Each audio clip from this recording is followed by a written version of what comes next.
Hey everybody, thank you for coming to my podcast, Plead the Fifth. And we are a platform for attorneys to talk about the Fifth Circuit jurisprudence with a focus on criminal law issues and civil rights. And today we have two very experienced appellate attorneys. We have Joe Page and Tim Crooks. How about you guys introduce yourself before we get into the cases? Well, I'll start since I'm older. I think experience means old, Tim. Yeah. I'm old too, but I'm also older. But anyway, I'm Tim Crooks, and my background is I spent nearly 3 decades in the federal public defender system, most of that as an appellate attorney. And my service took place in 2 districts, the Northern District of Texas, where Joel currently serves. And I gradually became the head of appeals of that office, a position that Joel currently holds. And then I transferred about 20 years ago to the Southern District of Texas Federal Public Defender Office, and I gradually became the head of appeals in that office. So my practice has predominantly been appeals in the Federal Public Defender system. I'm currently semi-retired, but I'm keeping my hand in with some contract work, which is primarily appellate, some trial work mixed in, but I like to do pro bono work when it's possible too. So that's me. Great. And Tim, you went to the Supreme Court 3 times, right? Yes, I've argued at the United States Supreme Court 3 times, and each time was absolutely terrifying. But it was a great experience, and I wouldn't trade it for the world. Great, great. Joe? I am, as you mentioned, I'm in the Federal Public Defenders. I'm running the theoretically anyway, the appellate division of the Northern District of Texas. I've done that for 17 years. I came, I think, just after Tim left the Northern District and went to the Southern District. So just kind of grew up and cut my teeth hearing stories about the great Tim Crooks there, and plagiarizing any material I could find in his file, in his folder on the Public Defender Drive. And I've never done anything else in my professional career or in my life but be a federal public defender. And so it's a lot of guideline appeals, a lot of, and it's all I've ever done is appeal federal criminal cases to the Fifth Circuit. So do you guys, have you guys ever did like a count of how many briefs you've been written or supervised to the Fifth Circuit? Do you have a rough number? Oh no, it's literally between the ones I've personally written and the ones that I've reviewed or had some role in. It's thousands, maybe over 10,000. Oh wow!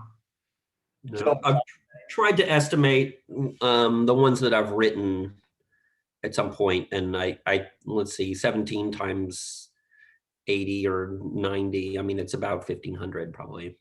Wow. Just the written, and then if you're counting supervising and editing and things like that, there's. You guys are the attorney to talk to when it comes to the Fifth Circuit, at least on the criminal dockets, and that's great. Well, I hope so. Yeah. So today we're going to talk about the sentencing guidelines. I think this is a topic that I would say it used to be a really hot topic, but we don't really hear about them anymore, and which we're going to talk about why we don't really hear about them anymore. But before we get into it, I think a lot of attorneys who are on our channel are probably not criminal attorneys. So Joe, do you want to do like a short introduction of what is this guideline about and why it is problematic? Well, so the guidelines were a product of the 1984 Sentencing Reform Act.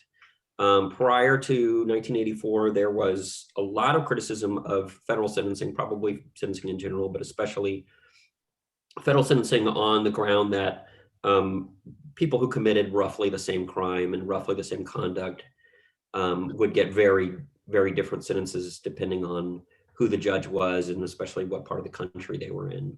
And so as a consequence of that, there was a reform effort in the 80s, which attempted to create a system of guidelines that would give you a more specific anticipated sentence.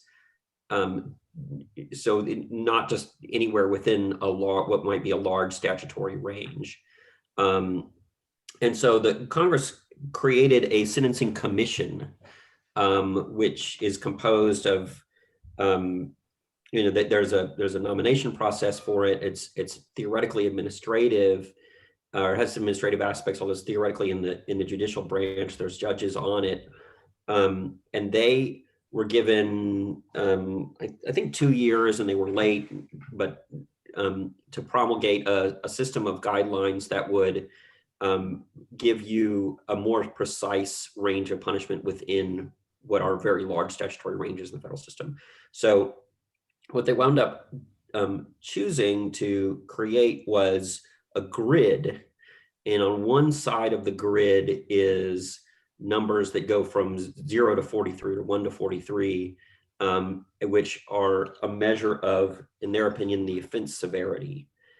So there are, depending on what offense you've committed, what statute you violated, you can get points added on the y-axis of that chart for enhancements, what we call enhancements or adjustments to the offense level, which are specified in the guidelines. So for instance, if you're engaged in reckless flight, which I think we're going to talk about today, you can get points for that. In drug cases, you get more points for larger drug quantities. You get points for firearms, use of a firearm in many offenses.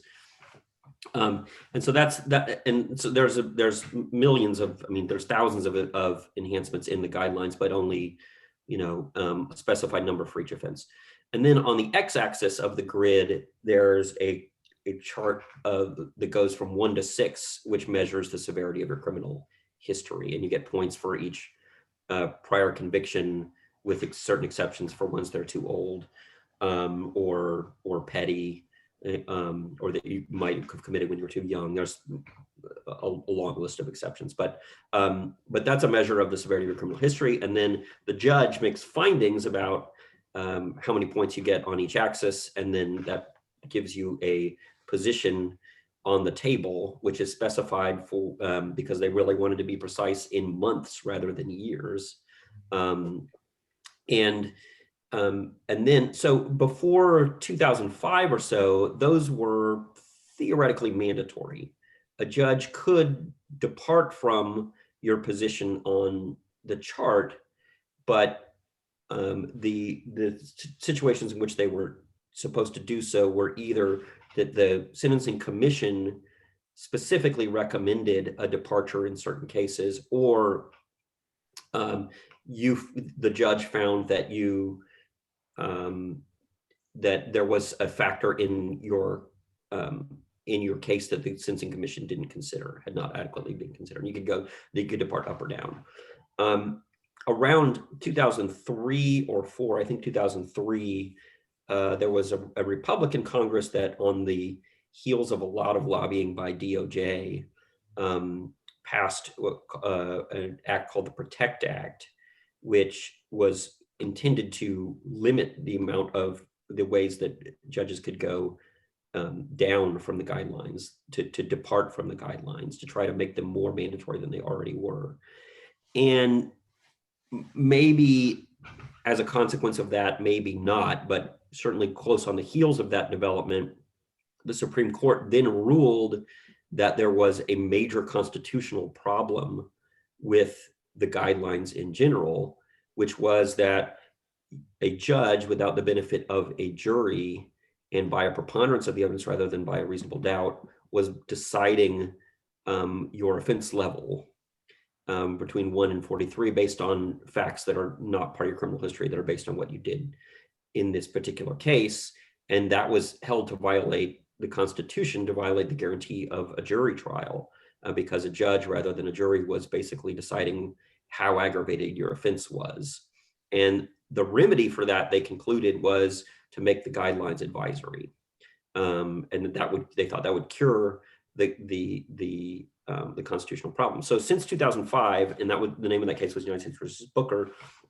Since 2005, judges have been able to vary from the guidelines to impose any sentence within the statutory range, provided it was reasonable, provided that they correctly calculated the guidelines first, but without having to find that there was a factor in the case that the Sentencing Commission had not considered.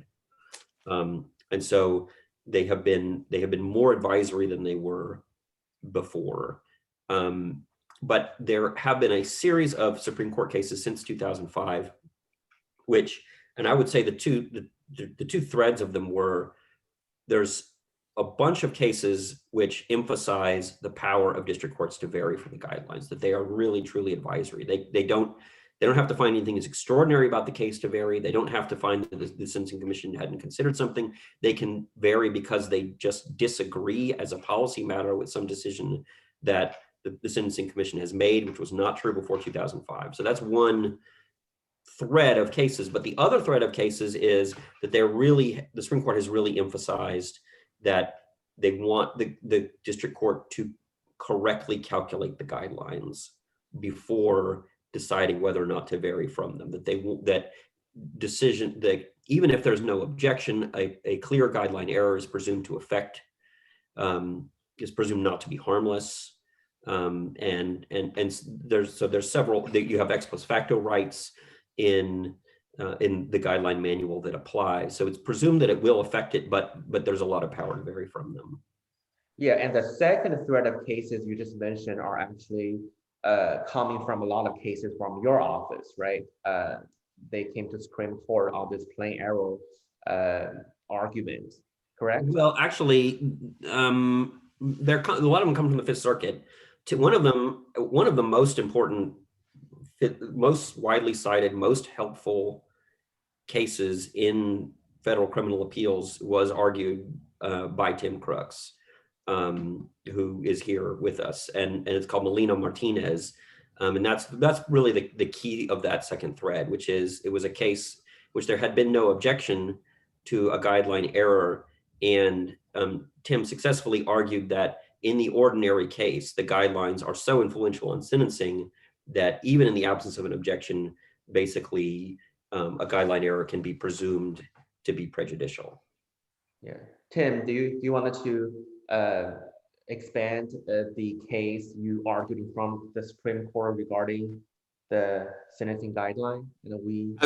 Sure, but I wanted to, if I could, just to make three quick points in addition to what Joel said about the guidelines generally.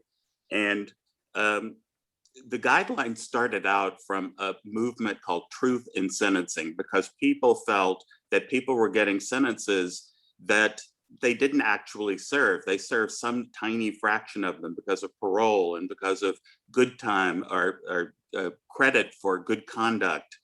And part of the guidelines was to give more truth in sentencing, to make sure that what you have pronounced as a sentence is what you're actually going to serve. Because another thing that was done with the act that Joel referred to, the Sentencing Reform Act in 1984, was to cut good time credit in half. It went from 108 days a year possible reduction to 54 days a year. And it's actually somewhat less than that, the way the BOP has interpreted it. The second thing I want to talk about, because it is going to be relevant to a couple of cases that we're talking about today, is relevant conduct. And at the very beginning of the guidelines, there was a philosophical debate about whether to sentence people only for the strict offense of conviction, or whether you should have a more flexible approach that talked about other things that were not the strict offense of conviction, but that the judge found had been committed by a preponderance of the evidence. And the Sentencing Commission resolved that in favor of having a broad relevant conduct provision, which has been very controversial over the years, but this was a philosophical choice that they made. And a couple of the cases we're going to talk about today have to do with that relevant conduct provision. And finally, and this will be a segue into Molina-Martinez, Joel is absolutely right that there continues to be a tension between the guidelines exerting a lot of force on district courts and district courts not being bound by those guidelines. It's kind of a push and pull about how binding the guidelines are going to be and how influential they should be. Molina-Martinez that Joel referred to was a case in which there was an error in the guideline calculation that no one caught. And on appeal, it was raised for the first time, and it was an error that actually resulted in the guideline range being different. The Fifth Circuit at that time had a rule that if the judge could have imposed the same sentence under the correct range that he or she imposed under the incorrect range, and that was the case in Molina-Martinez, then you couldn't show an effect on substantial rights. You couldn't show prejudice to the defendant from that error. And what the Supreme Court said is, no, that categorical rule is just wrong. And basically, we'll go even further, and we're going to say the guidelines are so important. We've told district courts that you have to start sentencing by correctly calculating the guidelines. The guidelines are so important that normally an error that changes the range is going to be deemed to have had an effect on the defendant's substantial rights. That's not to say that in every case that will be true, because there may be factors that show that the judge, in fact, didn't rely on the erroneous guideline range, but ordinarily, and that is the word they used, ordinarily, a mistake in the guideline range is going to be deemed to constitute reversible error. I cite that case in probably 9 appeals out of 10. I mean, some of it's because there wasn't an objection, but even when there is an objection and you're not being reviewed from plain error, the language is so good about the significance of the guidelines that if I have an appeal asserting a guideline error, I'm going to cite that case. Was a massive win and really helpful down the line. So in your opinion, are there any leftover issues about sentencing guidelines that the Supreme Court needs to resolve or has interest to hear? Well, the Supreme Court actually quite a long time ago in 1991 in a case called Braxton versus United States said, ordinarily, we are not going to get involved in the interpretation of particular guidelines because we're going to leave that to be done in the first instance by the Sentencing Commission, which is a problem in recent years because there hasn't been a quorum of commissioners to allow the Sentencing Commission to do anything. So as a consequence, the type of issues you see from the Supreme Court are not issues interpreting particular guidelines. What you see are issues deeming perhaps how much weight guidelines should be given or whether district courts have incorrectly held guidelines to be too binding, but you don't actually see Supreme Court decisions interpreting particular guidelines because of Braxton. In that vein, I'd say there's two issues that pertain to the guidelines that I could imagine getting cert soon, but they're not about what the guidelines mean. They're about they're sort of about the status of the guidelines. One of them is, and I think we might talk about this a little today, is the practice of judges inoculating or issuing guideline disclaimers in which they say, even if my guideline calculations were wrong, this sentence would have been the same anyway, as an effort to make them harmless. To what extent is a court of appeals required to accept that at face value? And because I've been getting in certiorari, I've been getting requests for responses from the SG on that issue, but haven't gotten cert on it yet. But there does seem to be some interest in that. And the other one that is percolating now that I bet we will see pretty soon is there is a circuit split about the status of the commentary, because the guidelines actually have two parts. There's a part about the text. There's a text of them that tells you what to do, and then which and Congress has a sort of has to more affirmatively accept changes to that. And then there's a commentary below where the commission construes its own guidelines, which is sort of more passively adopted by Congress. And there is a movement, and I think in part of it is the introduction of new more conservative judges into the circuits, actually, that are more skeptical of the administrative state. But there is some questioning by the circuits right now about whether the extent to which the commentary is binding, which was resolved by the Supreme Court before, but that's being questioned a little bit about like exactly when do they come in conflict with each other, to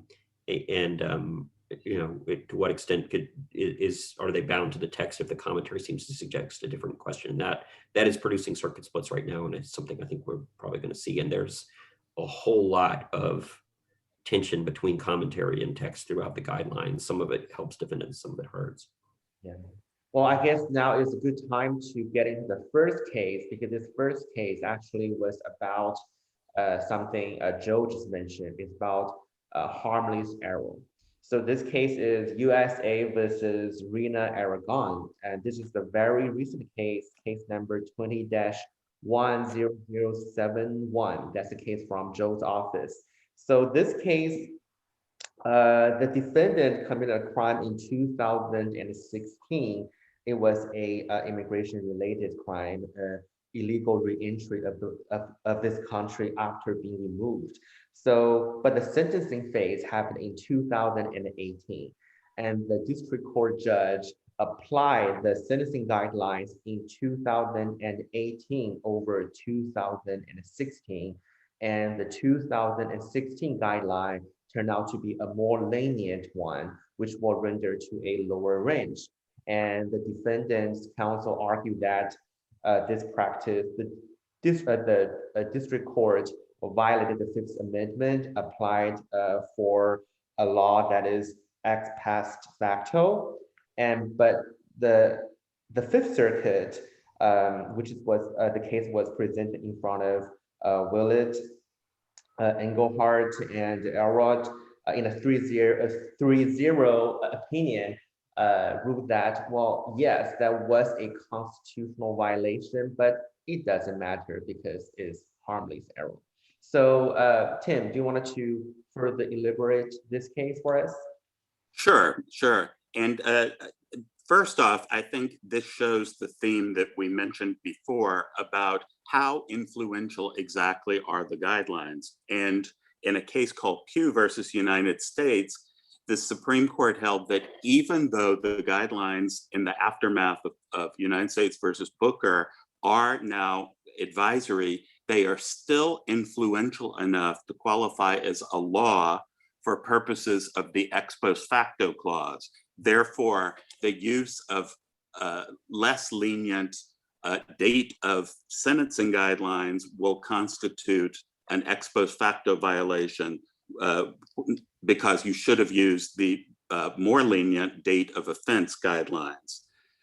The first reaction I had to this case was that I think the court sort of focused on the guidelines and overlooked the constitutional nature of this violation, because as we know, based on Chapman versus California and other cases, constitutional errors should normally be deemed harmless only when they are harmless beyond a reasonable doubt, which is a fairly weighty standard. It's not your normal harmlessness, which is simply to show an effect on the verdict. It has to be harmless beyond a reasonable doubt. And the court here may have applied that standard, but they sure didn't articulate it. And to me, harmless beyond a reasonable doubt is demonstrably harder to meet than mere harmlessness. So to me, that was a problem with the decision. The second part of the decision that I'd like to comment on, which again touches on another theme, is how and when are guideline errors going to be deemed to be harmless or harmless beyond a reasonable doubt? And here, to me at least, the Fifth Circuit relied on two bits from the transcript. And the first bit, to me, seemed very redolent of relying on the guideline range, because the court was actually saying, I think I'm going to go toward the lower end, not the absolute lowest. Well, that seems to be focusing on the erroneous guideline range. Now, because there was an objection, the district court did, as Joel put it, try to inoculate its sentence against reversal on appeal by saying, even if I made a mistake about the ex post facto violation, then I would still have imposed the same 60-month sentence, even though the correct guidelines would have been only 37 to 46 months. And I think that there is a tremendous problem with that type of statement, because it really is very seldom, even now, that judges go outside the guidelines. And I really wonder whether the judge, if all he or she had in front of him or her was a 37 to 46 month range, would have seized upon 60 months as opposed to 46. And I don't want to accuse anyone of being disingenuous, but it just seems unlikely to me that that would be the case. And I think that's a problem. And I don't know what the solution is. I don't know whether the solution is requiring district courts to show their work and to explain why, notwithstanding a range of 37 to 46 months, which is pretty much deemed to incorporate all the sentencing factors, you still want to go to 60. I don't know if that's the solution, but it is a problem. It shouldn't be the case that magic words can stop an error of constitutional magnitude from being corrected on appeal. Yeah, so I read several similar cases based on this, harmless error cases. My impression is that the Fifth Circuit now likes to do this is to look really close into the transcript and find one paragraph sort of indicates that the district court really doesn't like this defendant. It's like, ha, I got you. See, the district court really doesn't like this one. So even if they were right on the range, maybe the court will still be like, oh, I think you deserve more.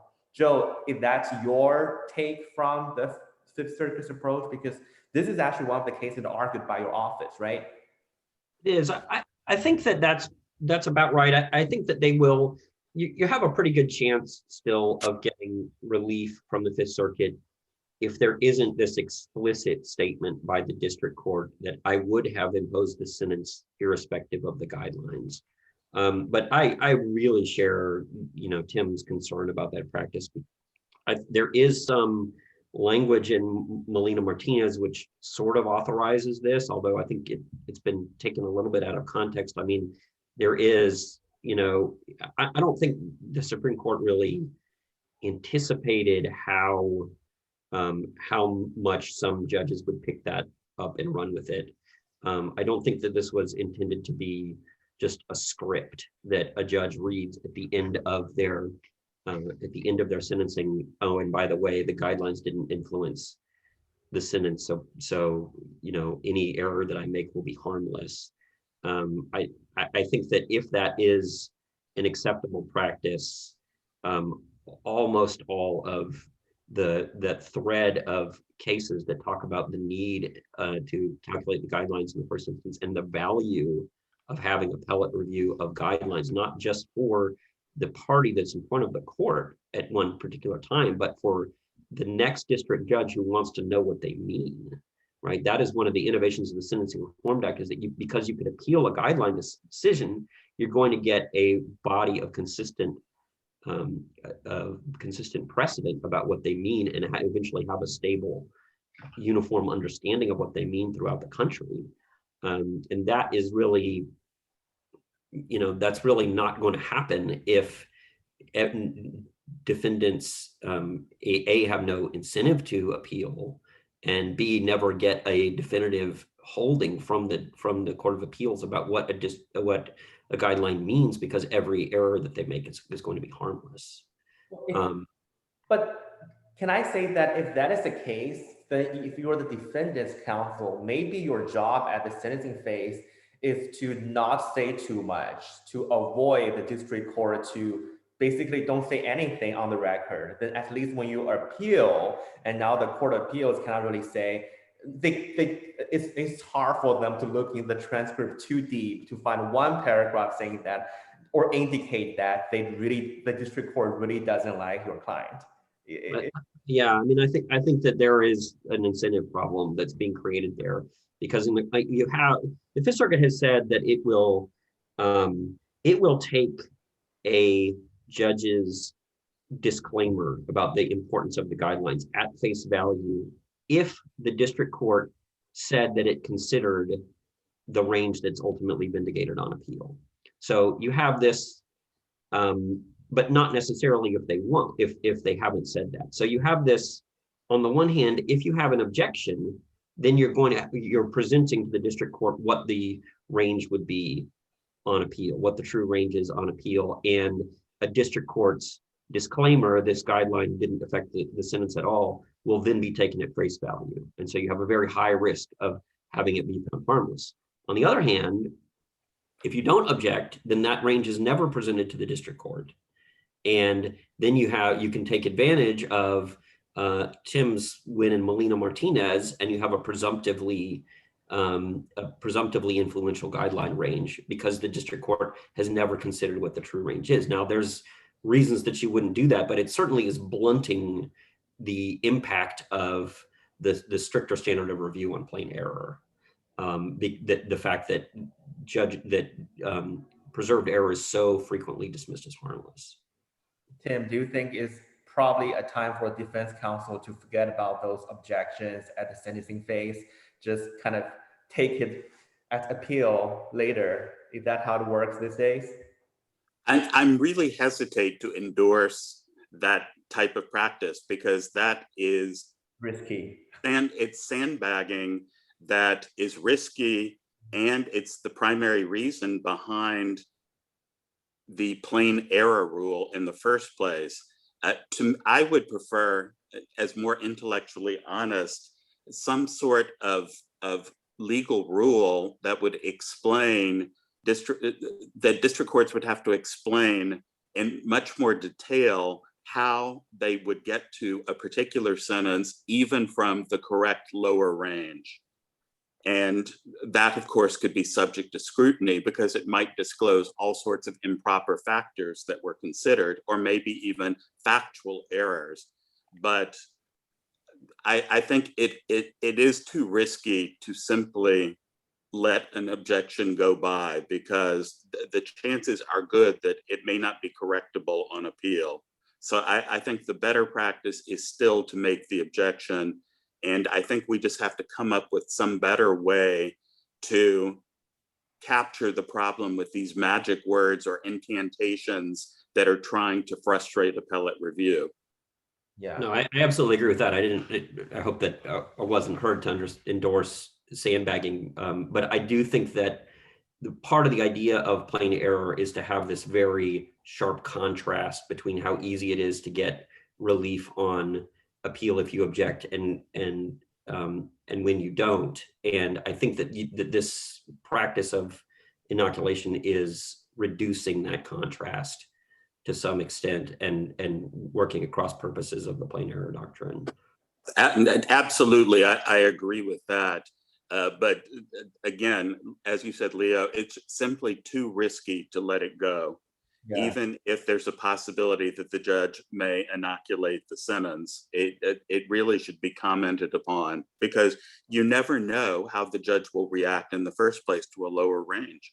And also another perspective is, even if you don't object, and if the prosecutor sort of knows why you don't do that, they can do something extra to almost to solicit some statement from the bench to confirm that, well, that's what the judge really thinks, right? Yes, in fact, I have seen many instances where prosecutors have asked the judge to say on the record that he or she would have imposed the same sentence, even given a lower guideline range. And that is in the case where there's not even a lower range identified. It's just they want to inoculate it against any possible error and any possible lower guideline range. And that especially, I think, shouldn't fly, because I think at a minimum, the judge must consider the correct range and reject explicitly the correct range. I don't think it can just be a blanket disclaimer. Right.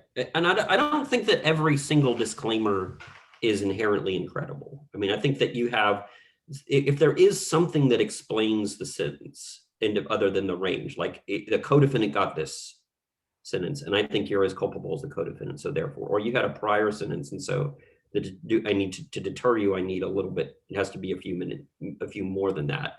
There is some link to the number that's independent of the guidelines, that's credible. But here you're getting, you have judges here that just put it in every single case, even when they go in the guidelines, and even if it's, as I mentioned in the beginning, the guidelines are stated in months, not in years, and so you have some ranges that are not numbers that anybody would think of. 77 to 91 to 96 months is not, 77 months is not a number that comes to mind. And so if you're giving somebody 77 months and then saying the guidelines were irrelevant, I don't understand why a court of appeals would believe that. Well, then let's move on to the second case that's also addressing the harmless error situation. That's USA versus Mims. Now, that's another very recent case back in April this year, case number 19-50921. So this case, in this case, the defendant violates the probation. Then the probation officer made a finding that the violation was a grade A violation, but that turned out to be a mistake. It was actually a grade B violation. A grade A violation would lead to a sentence of 15 to 21 months, but grade B was 6 to 12. So that was an error in district court.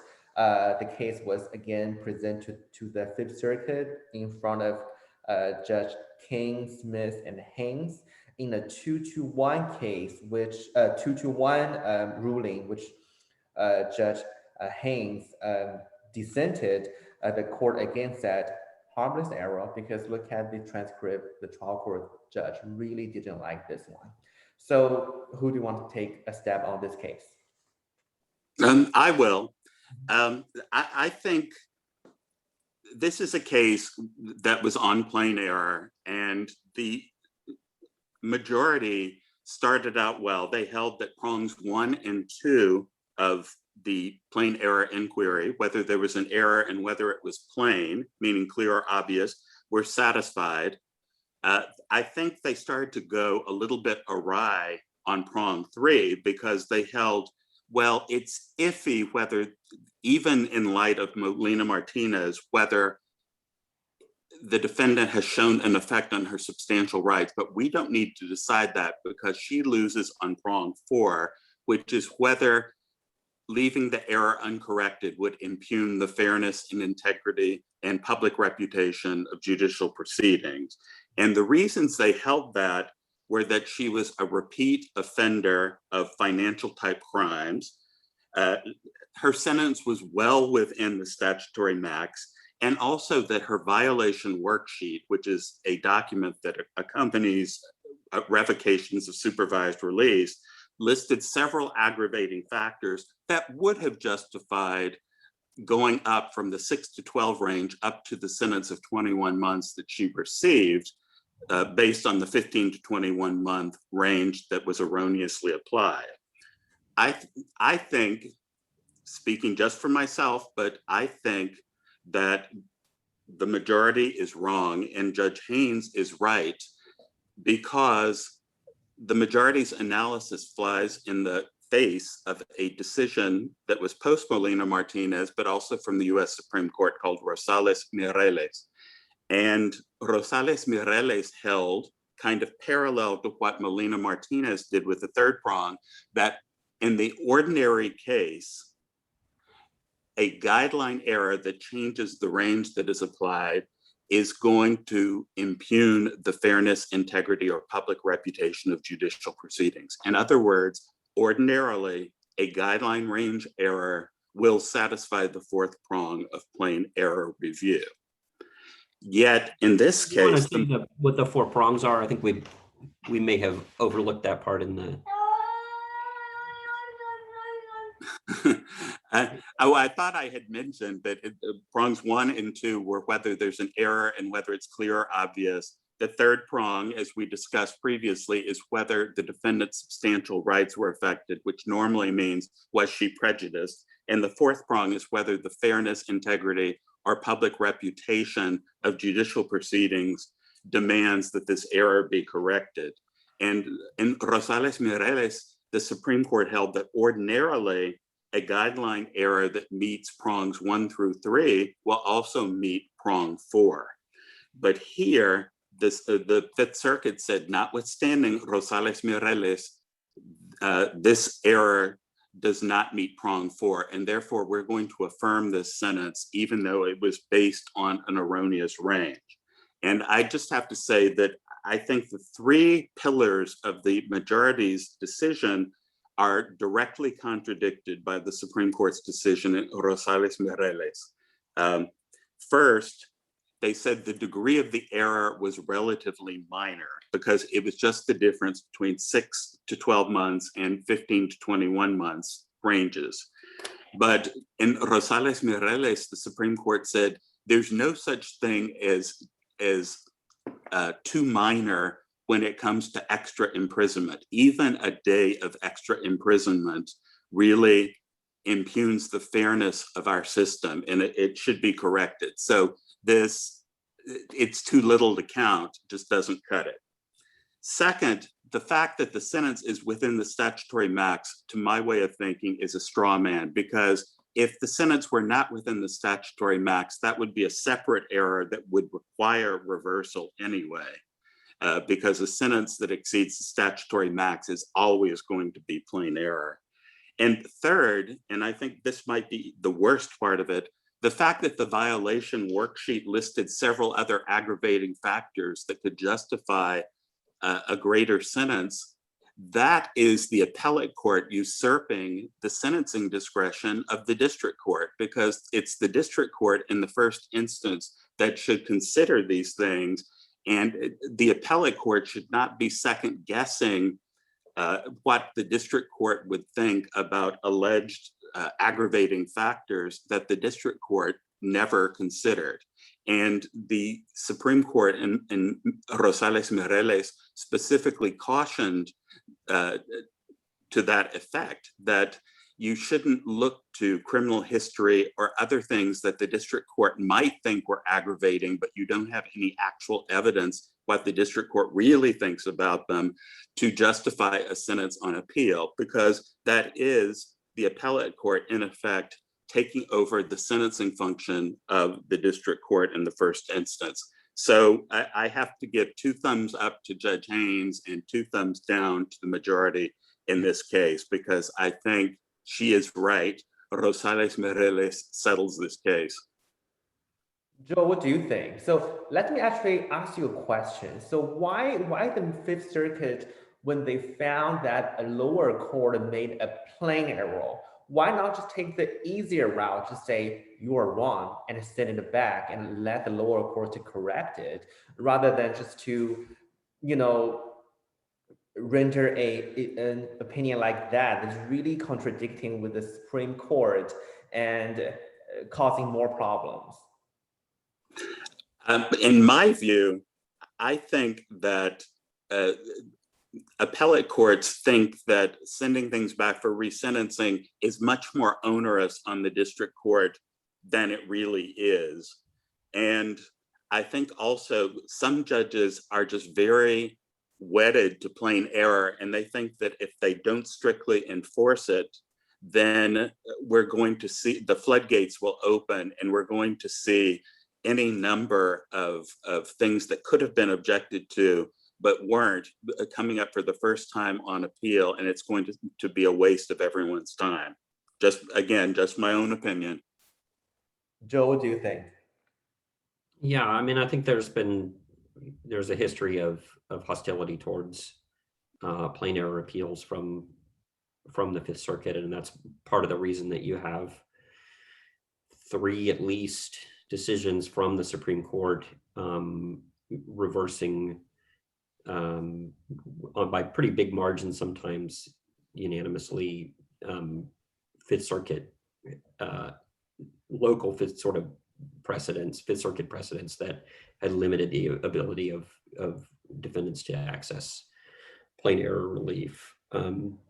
Yeah, I mean, the thing that's kind of strange and baffling to me about it is it's not like the district court has to impose a different sentence on remand. If you really thought that the sentence would be the same, or that there's a high probability of that, or that that the error isn't significant enough, the cost is bringing the defendant back to court. I mean, I understand that that's not the same as driving, to court. For me, driving to court, defendants coming from prison, but it seems like nothing that the Fifth Circuit does on a plain error reversal or vacatur is guaranteeing the defendant a lesser sentence. And the cost of bringing somebody to court seems small in comparison to even to the public, not even to the defendant, the cost of imprisoning him or her for an extra 6 months or whatever's at stake in the appeal. I agree with that. I think if you think about it in that respect, a resentencing can actually be a net gain to the public coffers, because I believe, and Joel will correct me if I'm wrong, I haven't seen a pre-sentence report lately, but last I remember, it was costing about $1,800 a month to imprison a federal inmate in the federal system. And so that means that every month you reduce is $1,800. So a 10-month reduction would be $18,000 that was saved. And to me, that more than takes account of whatever costs are incurred in bringing the defendant back to court. And I'll add to that, it is possible, and I've done it on numerous occasions, that by agreement with the government, you have a resentencing on paper where the defendant waives his right to be present and to allocute, provided that the district court imposes X sentence that maybe is the top of the new range or the bottom of the new range, but the government has agreed to it. And that way, all the district court has to do is have the probation office prepare a new judgment and sign it, and voila. It's very interesting to me that we actually have a price tag for people's freedom. $1,800 a month, that's the price. Next case we're going to talk about it's a very short case, again, recent case, but this case is about the concept of whether a good childhood can be a bad factor in the sentencing phase. That's USA versus Burney, case number 20-10529. Was a case presented to King, Smith, and Haynes. This is a 320 case. So, Joe, you wanted to tell us something about that? Sure. This is another case out of my office. I think the defendant had pretty good representation here. I didn't argue it, but T.W. Brown, who's really talented, did argue it for us.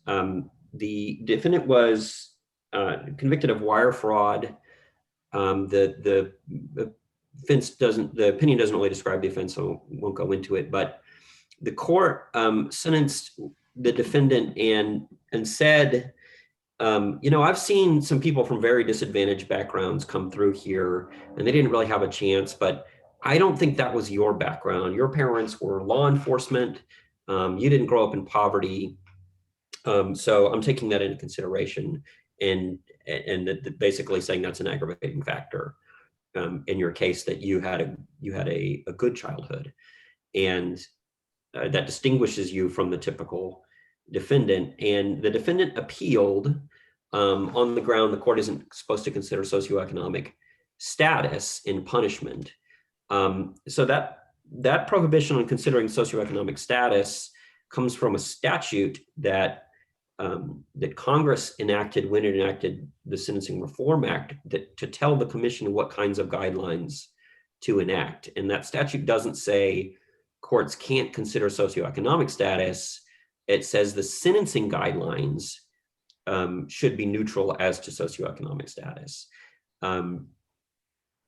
So at the time that it was enacted, that probably did mean that courts shouldn't be considering it because the guidelines were mandatory, or at least unless it's an extreme case. But now, and after 2005, the courts can disagree with the guidelines. They can go outside the guidelines. They can even say they think a policy that the guidelines reflect from the Sentencing Commission policy choice is wrong.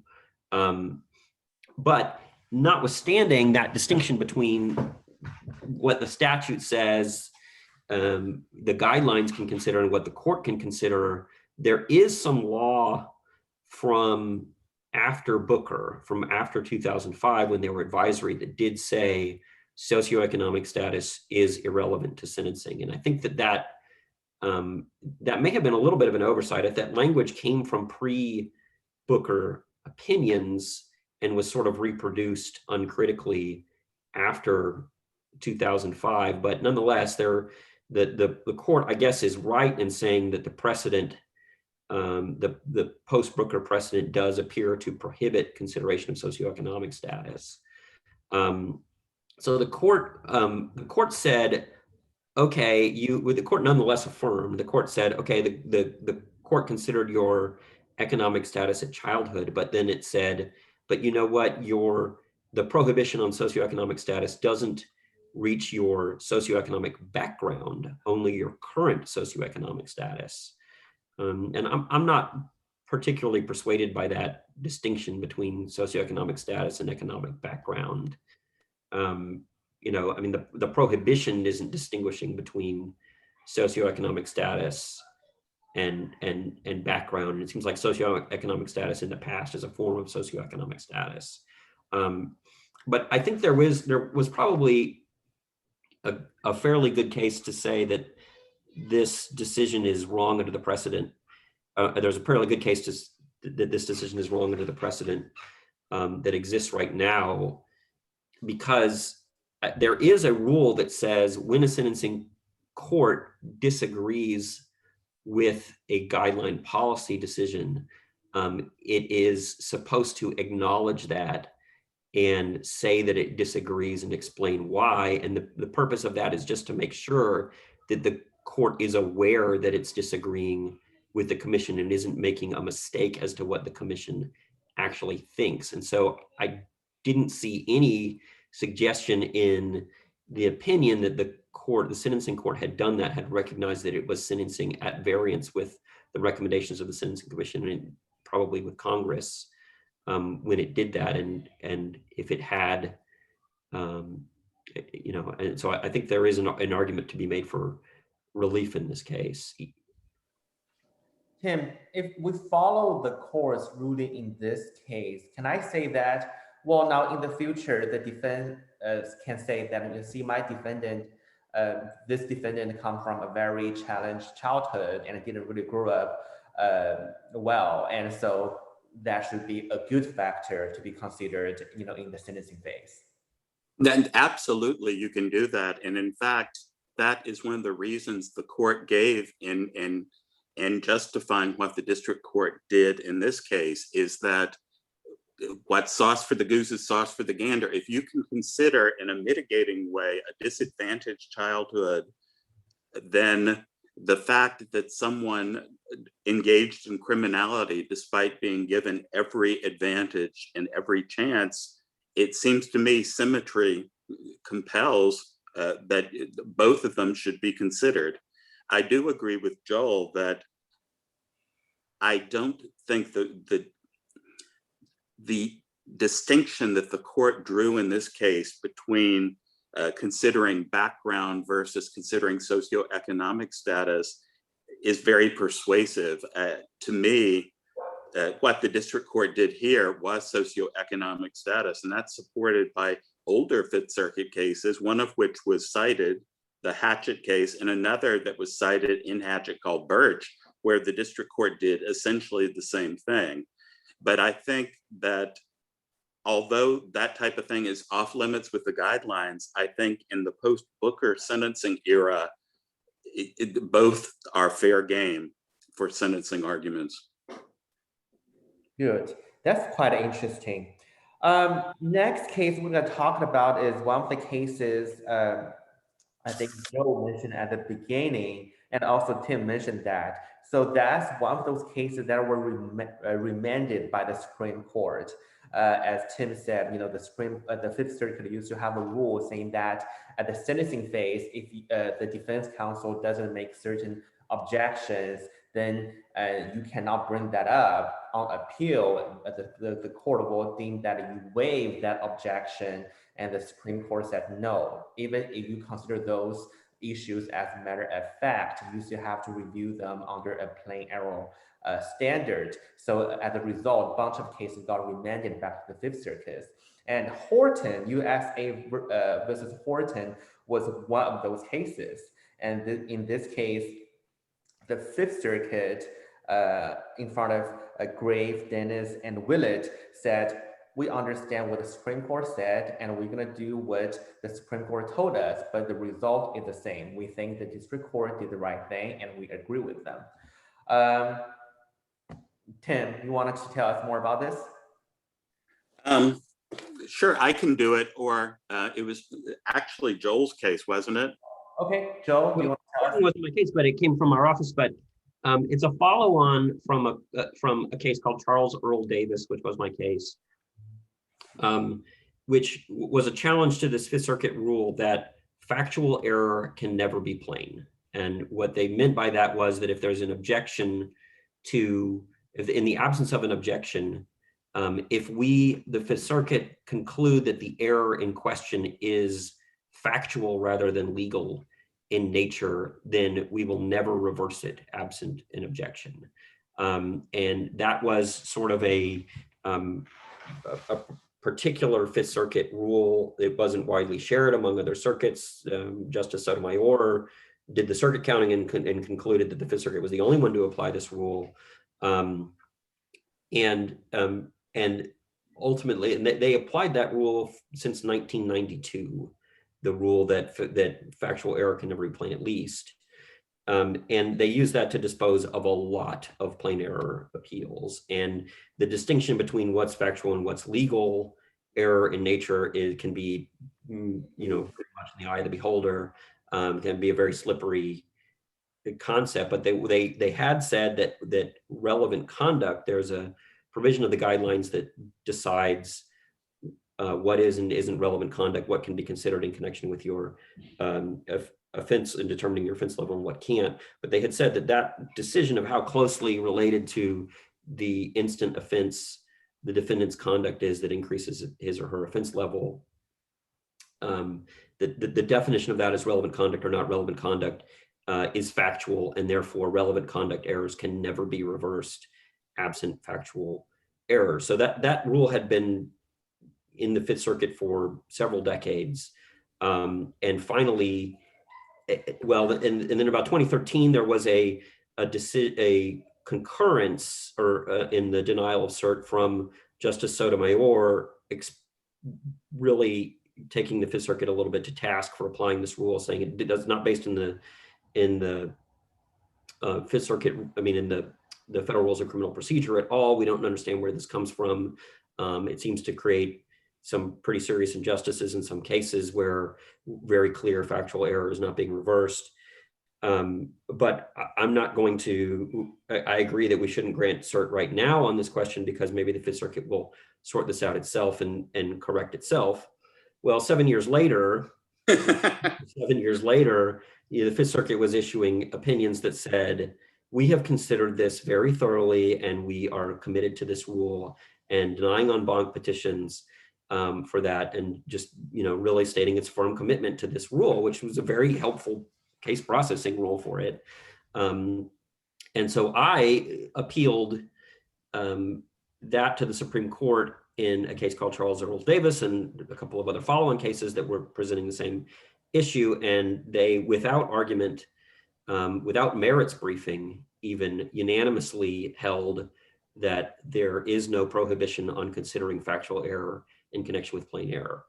And so Charles Earl Davis, Horton, which we're talking about today, and another case, which was Dominic Lindsay, United States versus Dominic Lindsay, all of those cases presented an appeal of a district court's relevant conduct determination, and all of them had been summarily decided on plain error based on the rule that factual error can never be plain. It went up to the Fifth Circuit, I mean, went up to the Supreme Court, which discarded this prohibition on factual plain error, and they all went back to the Fifth Circuit, and the Fifth Circuit affirmed all of them in spite of this remand from the Supreme Court. So the issue in Horton and the other cases is a little bit of a complicated issue where the defendant is saying that some other conduct that gave rise to either a pending anticipated state case or a prior state case is relevant conduct to the instant offense, and would increase my offense level to some extent if it, you know, if it had that effect. But because it was relevant conduct, it should be run concurrently to the instant case, and you shouldn't get criminal history points for it, because there is a part of the effect of the relevant conduct rule is that if conduct is determined to be relevant conduct, it can increase your offense level on the y-axis, but it should also not be double counted in the form of a consecutive sentence or criminal history points on the x-axis. And so you occasionally will have appeals from defendants saying this other prior drug conduct or other conduct that I've engaged in that's giving rise to another charge was relevant conduct, and I shouldn't have received a concurrent sentence for it. So Horton is a remand from the Supreme Court of an appeal by a defendant on plain error, saying that some other drug activity that was involved in should have been considered relevant conduct. And the Court of Appeals said that there was no error in declining to consider this as relevant conduct, even though it occurred very close in time to the offense of conviction. The offense in Horton was a defendant had been caught acting basically as a mule, transporting about 2 kilos of meth from Texas to California, and then had other smaller state cases that involved much smaller quantities of drugs. And the Fifth Circuit said that is not relevant conduct, and you don't get a concurrent sentence for it because the state cases arose from quantities that were much smaller and possibly personal use quantities, rather than the large multi-kilo transportation. I know that's a mouthful because it was a complicated, extremely complicated posture and quite a history. So Tim, so from a Supreme Court practitioner perspective, how you handle a case like that when a case, got remanded from a successful case from Supreme Court, but the Court of Appeal is very stubborn, and they're like, oh, I listen, but the result is the same. So what's next? Or do you want to seek cert again, or really that's about it? Well, the decision to seek cert is influenced by a number of factors. I think as lamentable as it is that the defendant lost again, even on remand from the US Supreme Court, I'm not sure that this case is now positioned very well for a Supreme Court cert grant, because as it stands now, it's not just the principle of law, whether errors of fact can ever constitute plain error. It's now a more factual issue about whether the Fifth Circuit is correctly applying the relevant conduct guidelines, and between the Braxton case I mentioned earlier, which says they're not going to involve themselves in the substantive application of the guidelines, and between the fact that it's so fact-bound, I don't know that this would be a good candidate for cert review. I do want to say, though, that I feel that some of the problem in this case, and this possibly might be cert-worthy, is the standard of review, because I think that everyone agrees that purely factual questions should be reviewed for clear error, which means, is it plausible in light of the record as a whole? But to me, relevant conduct is not a purely factual question. It is a mixed question of fact or law, or it's an application of law to basically undisputed facts, and just asking the court to draw a legal conclusion about those facts. And I think that's the problem here, is that they're applying too deferential a standard of review to a mixed question of fact or law like relevant conduct, because the clear error standard is exceptionally difficult to meet, but it's because of the institutional value of having a judge decide purely factual questions in the first instance. Relevant conduct, once the facts have been determined, is basically a legal analysis of those facts. And so to me, calling relevant conduct a clearly erroneous type thing to be decided is going to skew the disposition in many cases, because too much deference is going to be applied to the district court's determination. So this case, another interesting I found is this case was actually written by Judge Graves, who was a Obama appointee. So did that mean that, you know, for sentencing guideline cases, it's really pointless to really figure out who appointed who, and the Fifth Circuit really kind of sitting on the same core right now, which is they don't want to reverse a sentencing from the lower courts unless there are something extraordinary going on.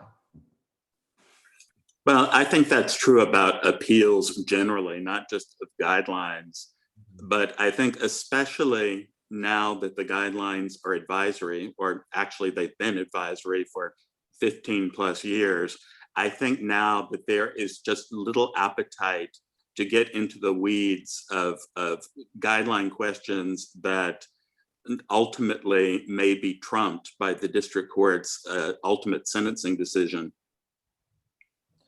So another question is this. I think I talked to several practitioners at the Fifth Circuit on the civil docket, and they told me that they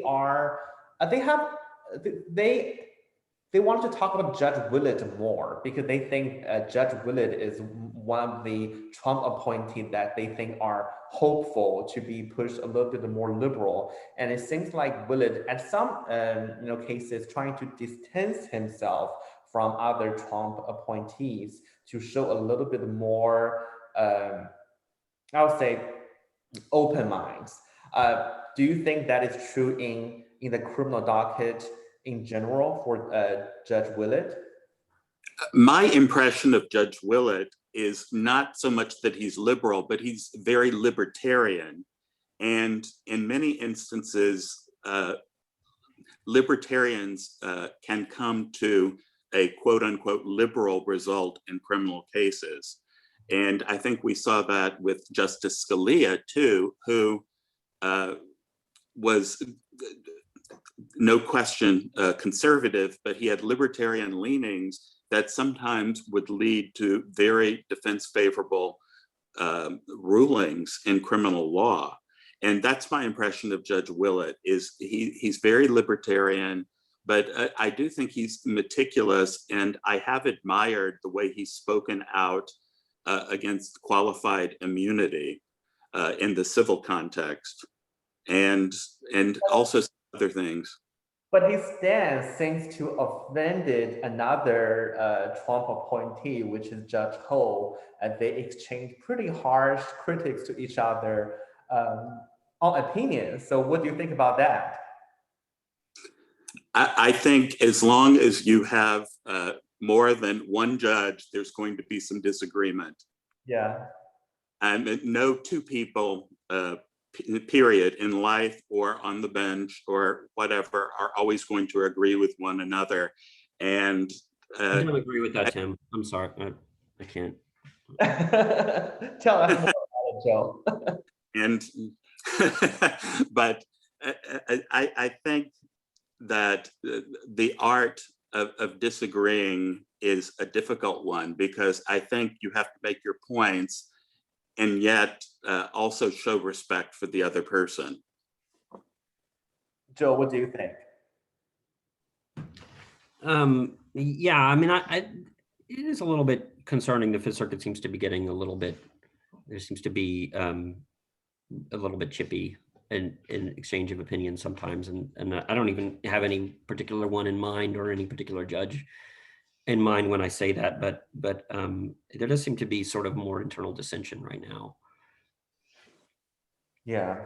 So the last case we want to talk about is a very complicated case. It's a case of Deckert, USA versus Deckert, was presented to Judge Dennis, Southwick, and Judge Ho.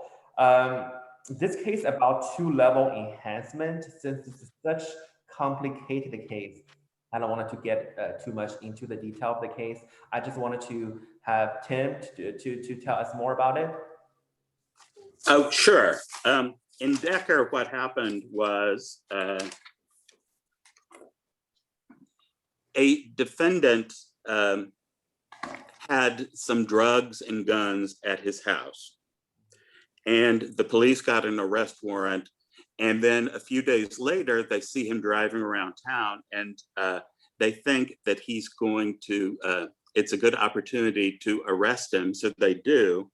And at the time they try to arrest him, he leads them on a high-speed chase and eventually ends up crashing. And so he's prosecuted. He also had drugs when he was arrested after that crash. So the question was this: he ultimately ended up pleading guilty only to drugs and maybe guns that were found several days before at his house. He didn't plead to the drugs that were found on his person at the time of the arrest. And the probation office gave him a 2-level upward adjustment for reckless endangerment based on the high-speed chase, even though that high-speed chase was in connection with drugs to which he did not plead guilty. So the question is, should he have gotten the 2-level enhancement for reckless endangerment, where the reckless endangerment did not pertain to the offense of conviction, which was the possession of drugs a few days before? And this engages what we talked about earlier, relevant conduct. And the particular legal question is whether the reckless endangerment was relevant conduct to the offense of conviction, or whether the district court erred in applying that enhancement. And did you want to jump in, Joel? Sure. So they ultimately said that it was, but it was a 2-1 on that decision. And the key to the case seems to be that there's multiple parts to the relevant definition of relevant conduct, and the most important of which are A1 in Guideline 1B1.3 A1, which says that anything that you do during the offense of conviction, in preparation for the offense of conviction, or while attempting to evade responsibility for the offense of conviction is relevant conduct. And then there are also some provisions in that apply to what other people do on your behalf that are not implicated on this, or the concerted criminal activity, which are not implicated here. But then there's A2, which says that you can also consider as relevant conduct for certain kinds of offenses, conduct that is part of a common scheme or course of conduct as the offense of conviction, even though it is not really part of the offense of conviction. And the classic case of that is drug sales. So on Tuesday, you sell 5 grams of a drug, and on Wednesday, you sell another 5 grams of a drug. They charge you only with the 5 grams on Wednesday.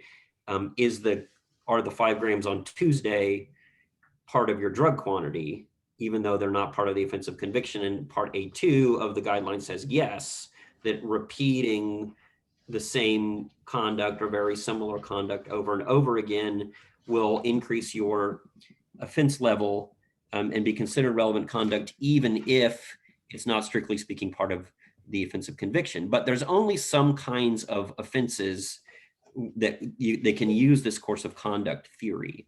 And one of them is drug offenses. It's basically anything that has something that you add up. So drug offenses because you add drug quantity, firearm offenses because you can add the number of firearms, fraud offenses because you add the money. But offenses like that are county offenses, countable offenses, those ones you consider repeated conduct in the whole course of conduct.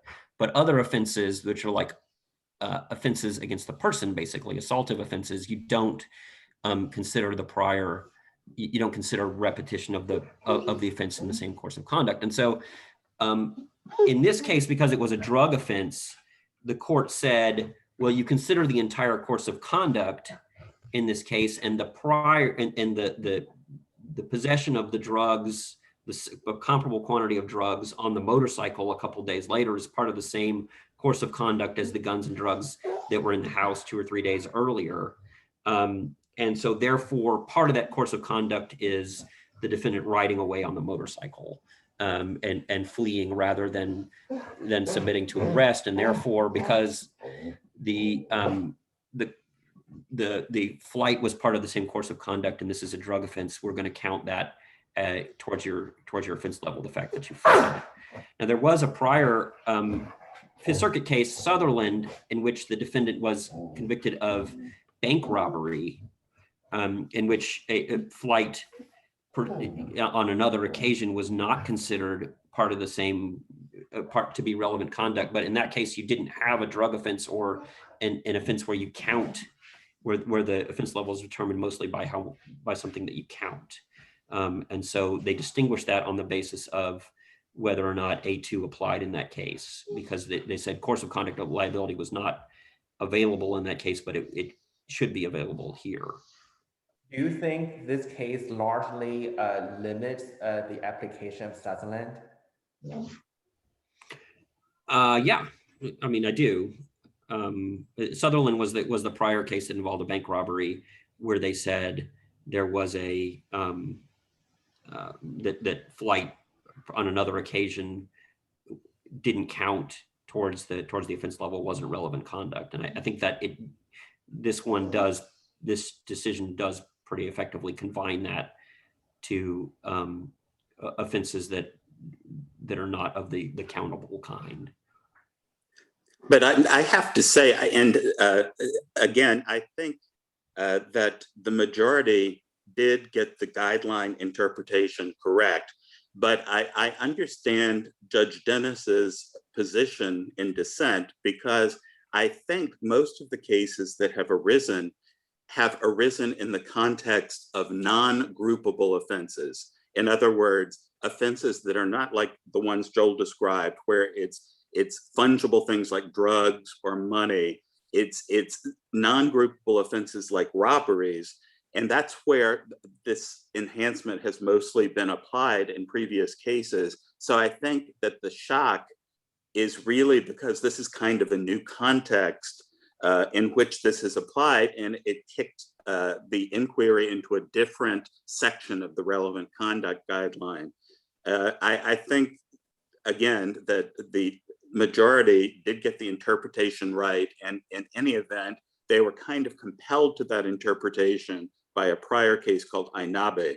But I think that Sutherland still remains good law for non-groupable offenses like robberies, which in my experience is typically where you see this type of enhancement applied. Yeah, even meaningful to even at the sentencing phase to distinguish what crimes are groupable, what crimes are not. because why non-groupable crimes are suddenly receive some sort of benefit at the sentencing phase for not being able to group other conduct.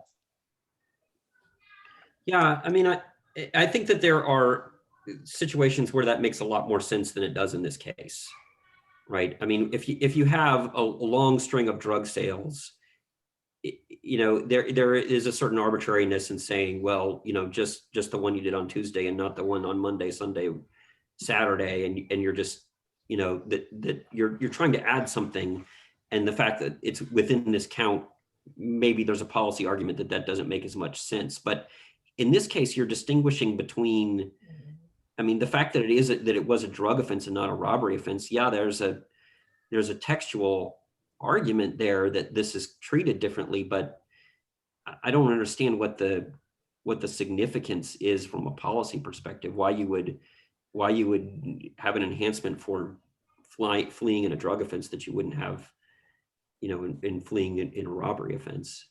I mean, it does seem to be a pretty irrational distinction, compelled or not. I mean, and probably, yeah, compelled by the guideline text, but it's a fairly irrational distinction, you know, when you're not talking about an aspect of the offense that can be counted. What do you think, Tim? Well, I have many policy disagreements with the guidelines, and relevant conduct happens to be one of them just across the board. I agree with Joel that it does not leap to the eye why there should be this sort of different application between groupable and non-groupable offenses. But again, as I said, if you're just following the rules, I think they did follow the rules. Whether the rules make sense, maybe is not something that an appellate court should be looking at.